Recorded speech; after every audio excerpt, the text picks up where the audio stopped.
It is November 4th, 2024, and we are just one day away from Election Day here in the US, where we are waiting to see whether the next president is going to be Donald Trump or Kamala Harris. Essentially, no matter who wins, the US establishment always wins. But what has been interesting here is that Trump's team seems to have just recently discovered that there is a place called Dearborn, Michigan, and Trump went there over the weekend. And that's where he was really campaigning, telling the Arab Americans that were there that he would bring peace to the Middle East. Now, if you know anything about Trump's first term in office, you know that his support for Israel, his overwhelming support for Israel, would make it so that there was never true peace in the Middle East. At least that's what we would assume going into a possible second term for Trump in office. But when it comes to how voters see things on the ground, right? You have plenty of Americans who, yes, they're going to go out there, they're going to vote for the lesser of two evils. You also have a number of Americans that are saying that they're going to vote for third party candidates like Jill Stein of the Green Party, right? They may not agree with her on everything, but they see her as a protest vote. You also have people voting for Chase Oliver of the Libertarian Party. And then you have another category of Americans who are just deciding to stay home because they look at the current setup and they say, well, wait a second, no matter who I vote for, I don't feel like my vote matters. I don't feel like anything is going to fundamentally change. So where does that leave us as a country, and where could things be headed when it comes to U.S. foreign policy in the Middle East? Well, we discussed all that and more with a special guest earlier. So let's take a listen to that conversation now. Joining me now to discuss is Hassan Chami, a Lebanese activist and entrepreneur based in Detroit. Hassan, thanks so much for taking the time to join me. Thank you for having me, Rachel. Appreciate it. Now, I'm glad I get to talk to you today because I know that we are in this final stretch before Election Day tomorrow. And it seems as though Trump's campaign just kind of learned about Dearborn, Michigan, and they were like, you know what? Yeah, let's send him there. They did so over the weekend where he met with Arab Americans and he declared that, quote, you're going to have peace in the Middle East if he is elected. How do you view Trump's statement, especially in light of his support for Israel? And do you think that anyone believes him? Yeah, I guess within the last 48 hours, they found out about Dearborn, so they came down here. But Trump's son-in-law is Lebanese, so his father has been a Dearborn in and out for the last month, trying to campaign for Trump. Do we believe him? There is no strategy, so there was no plan. So I actually met with Dr. Masad Boulos, Tiffany Trump's father-in-law. And we asked, like, okay, so you guys keep saying that there's going to be peace in the Middle East. Okay, what's the plan moving forward? Like when he takes office, what can we expect from him? And there was no plan. There was no plan that they had drawn out. It was more about, power through strength. Excuse me, peace through strength. That's what they kept saying. So, do I believe him? Not really. They've been selling out to the Israelis the entire campaign over the last year. I mean, you hear all of his interviews and all of his speeches at the events that he's at on what he's going to do and how he's going to allow Israel to finish the job and how they got to get rid of all the terrorists in the Middle East. And there's no reason for us to believe him. Yeah, and for those Arab Americans and Muslim Americans, especially those in Michigan who have family over, whether it's in the Gaza Strip, whether it's in Lebanon, and they're looking at the current situation. They're watching as Israel has been carrying out this genocide that the US has fully supported for the last year. And then now it's expanding it into Lebanon. And I would think that the concern there would be that Israel's just going to keep going because they're going to keep getting away with it. Have you seen any indication from Trump or from Kamala Harris and her campaign that they have, kind of like you were saying, any sort of plan to put a stop to this, even if in the case of Trump, he's just going, oh, I just want peace, not really looking at the dynamics at play and how much the US is playing a role? I mean, if you want me to be completely honest, even though I'm not voting for Trump or Harris, I believe if there was a president that was going to say, hey, I don't have a plan, but we're going to put an end to this, the Israelis are going to be more fearful of Trump than Harris. I mean, no one's going to take Harris serious in a room. She's been a part of this genocide over the last 13 years. Excuse me, 13 months. It might go on for 13 years. Who knows? But she's been a part of this for the last 13 months. And now, she said recently there's going to be no policy change over Israel. Right when she started her campaign. So I don't know if they're going to bring in any ceasefire talks to the table. But I also feel like it's a little too late. I mean, there's been so much destruction. So like, it's very confusing. I don't know how this is going to end. I don't. There has to be like for the resistance in Lebanon and Palestine to accept the ceasefire deal. Israel's going to have to compromise, and I don't know if it's going to happen. But if there was someone between Harris and Trump, who would I bet on? Even though I'm not voting for Trump, I bet on Trump over Harris. I mean, I don't feel like Harris is qualified to lead to lead this nation. Better yet, lead anybody else across the Atlantic. So that's my take on it. Yeah, and it's so interesting that you say that because I've kind of been back and forth on that question of, okay, how would each of these individuals handle the Middle East, assuming that we're going based off of their policies and it's not just kind of the US establishment doing what it does. Because I know that when Harris started her campaign, she was well aware of the fact that Joe Biden had been named Genocide Joe, that he had to deal with all of these protesters during the Democratic primaries. She was getting to kind of come in with this fresh campaign. And when she came in initially, she was saying, oh, I'm not going to stay silent about the suffering of the Palestinians. It's time for this, conflict to end, blah, blah, blah. And as you were noting there, at the same time, she's saying that there's going to be no change when it comes to her policy towards Israel. So if that's the case, then we would just assume that this genocide is just going to continue on for however many years Israel can get away with it. Why do you think that there hasn't been more pushback against Harris and more protests surrounding her campaign and the fact that she's not doing anything different than what Joe Biden was doing when he was running? Yeah, it depends on where Harris was talking. If she was talking in areas that wanted the war to end, she would say decent things about ending the war about with Palestine. But a week later, she'd be saying, "No, we're going to support Israel. Israel has the right to defend itself. Israel this, Israel that." So, and there's been a lot of protests in our area about Harris. I mean, if there is somebody in my community for the most part, that is supporting Harris, it's they're hiding in the closet. Not many people are coming out saying they're supporting Harris. There are some politicians that are from our community who have voiced their support, but they got a lot of pushback from that. So in our community, I feel like many are going towards Jill Stein, or they're abstaining from voting. We're trying to get as many people out there to vote. Even myself, I'm not somebody who really cares about voting on the national level. That's another discussion we can have at another time. I focus more local, but this time I'm going out to make sure I vote for Jill Stein, knowing that she's not going to win, but it's like a protest vote. So I hope that many Arab Americans and Muslim Americans vote for Jill Stein just to show both candidates and both the Democrats and the Republicans, like, hey, there's a X amount of votes, hundreds of thousands of votes that you guys missed out on because you're not listening to us and you don't care about our people being genocided in the Middle East. And especially in a state like Michigan, I would think that they would care more, right? That there would be more of an attempt to try to garner that vote. It just doesn't feel like there has been. It feels as though both Democrats and Republicans have kind of, instead of focusing on, okay, how do we handle this? It's like their focus has been on, especially for Democrats, that, oh, Jill Stein and the Green Party, that they are the problem, right? As if the Green Party just magically came up out of nowhere and Jill Stein just appeared for this election. And I think that's because of all of the focus that she has gotten from people like you were saying, like yourself, where you're going, okay, I can't vote for Trump or Harris. Either I don't vote at all, or I vote for a candidate who is actually honest on an issue that is very important to me. How do you see Jill Stein's campaign and how it has played a role in this election so far? To be completely honest, it seems I'm going to call it what it is. It seems as if the Harris campaign and Trump up until this past weekend sold out the Muslim vote for the Israeli vote for the Zionist vote. Like it's like in the past years when election season came around, they were in Dearborn heavy trying to say, hey, we're going to protect you guys. We want to work with the Muslims. We want to build a coalition. Uh, we all felt like this year is like they sold us out. They probably have a strategy like, hey, we can win without the Muslim vote, and I think that's what they're going for.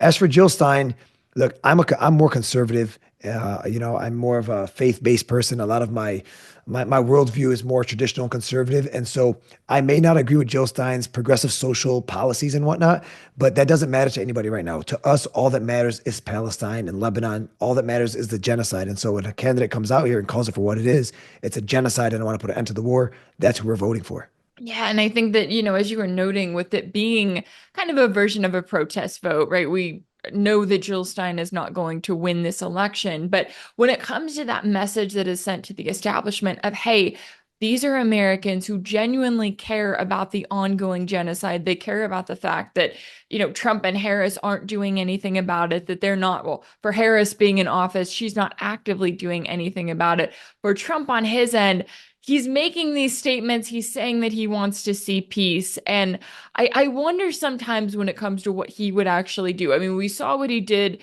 in his first term. We saw the fact that not only was he openly supportive of Israel, but he moved the U.S. embassy to Jerusalem illegally. He illegally recognized the occupied Golan Heights. And he was in this position where it became very clear that he's being seen as kind of buddies with Netanyahu.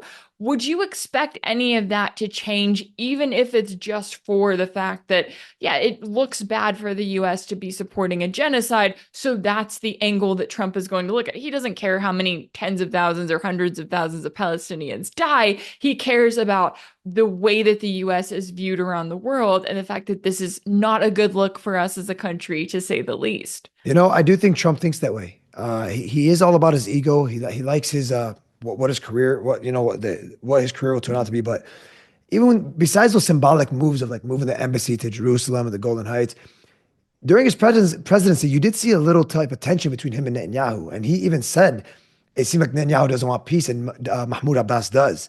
So there was, but what we're seeing today with Trump is far worse than what he was before. Like today with Trump, it's like he's a complete sellout to the Israelis. It's like, hey, anything you guys want? I believe it was from one of his donors. What gave him $100 million? Miriam, I'm not sure who the last name was, but I think it was a Zionist donor Yeah, that was asking Adelson, I for. think. Yeah, yep, for expanding settlements in the West Bank and whatnot. And so the Trump we see today is not the Trump that I was familiar with 4 to 6 years ago. Um, but back to your question, I do believe that Trump does have some pride in how America looks on the global scale and whatnot. And if he does want to put an end to this, he wants to protect the image of America. But do I think he'll do it? I'm not sure because at the end of the day, Israel is a tool for the American empire. This is what I truly believe. I believe Israel is an extension of American imperialism. It is a tool after the British walked away in 47, 48. America adopted Israel, and America and Israel protects American interests in the region. The stronger Israel is, the more control America has in the region. And that's why, for instance, Tim Walz, the vice president for Kamala Harris, the candidate, he even said, I'm not sure if he slipped, but he said the expansion of Israel is vital for America. So I do understand that, Trump may want to be against the war, may want to stop the war, but he also understands that the strength of Israel strengthens America and that America needs to protect their interests in the Middle East. And as soon as Israel is defeated, that's horrible for our country with their foreign policy and what they expect out of it in the region. Yeah, oh, I'm with you. And I think another person, if I'm quoting him correctly, I believe RFK Jr. said kind of a version of that, right? Where he was saying Israel is our aircraft carrier in the Middle East. This is, we have to support Israel. And I know that you actually recently confronted RFK when it comes to his stance, because a lot of times when I look at Trump, I think, okay, you have Trump and then you have the people around Trump. One of those is now RFK Jr.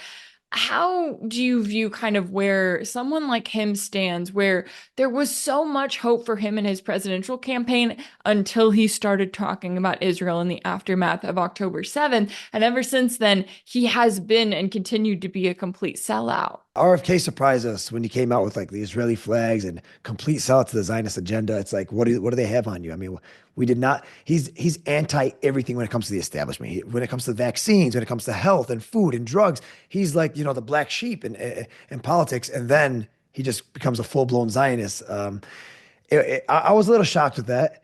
I confronted him. They were in Dearborn. Trump and RFK were in Dearborn, and I was able to speak to RFK, and I said, "Hey, do you call it a genocide?" He said, I told him, is Gaza a genocide? And he said, no, it's a war. And I said, so indiscriminately bombing innocent people, destroying buildings, schools, hospitals, it's not a genocide? He goes, no, it's a war. It's Hamas's fault. So just to see that, it makes you wonder, like, what, you can't be that stupid, right? What is Mhm. it? And at the end of the day, it's about protecting American interests in the Middle East. And that's what it is. So, but I also feel like there's a little hope inside of me that tells me maybe they're playing this game until they get into office and then they can figure this out. Maybe they're just trying to get into office. I'm not sure because you see APAC is playing both sides. They're donating on that for the Dems and donating for the Republicans. So I really don't understand the elections this year. It's been very, very, very confusing because you've seen multiple personalities really change their ways. So we'll see. Even for instance, Vivek Ramaswamy.